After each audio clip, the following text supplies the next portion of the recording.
কল্পনায় হয়তো নোরার সঙ্গেই কোমর দুলিয়েছেন দিলবার দিলবার গানে, স্বপ্নে হয়তো তার হাত ধরে গিয়েছেন ডেটে, কিন্তু তা তো নিছকই অবাস্তব কল্পনা। তাই তিনি ভেবেছিলেন দুধের স্বাদ যদি ঘোলে মেটে, নোরা না হলে কি হয়েছে, নিজের স্ত্রীকেই বানাবেন নোরা ফাতেহির মতো। আর সেই মিশনেই শুরু হলো প্রতিদিন 3 ঘন্টার জিম সেশন, না গেলে টেবিলে থাকতো না খাবার থালা।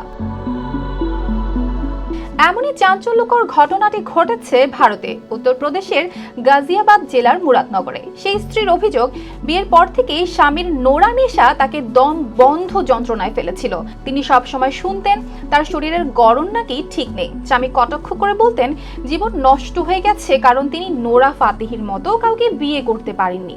এমনকি জিমের পাশাপাশি চলতো না খাইয়ে রাখার কৌশল, যাতে ওজন না বাড়ে, যেন বাড়তি 1 গ্রাম চর্বিও যদি আসে তবে স্বামীর স্বপ্ন ভেঙে যাবে। কিন্তু এখানেই শেষ নয়, বিয়েতে কনেপক্ষ মাহিন্দ্রা স্করপিও, নগদ টাকা, গয়না সব দিলেও শ্বশুরবাড়ির লোকজন সন্তুষ্ট হয়নি। পণের দাবিতে শুরু হয় নতুন হয়রানি।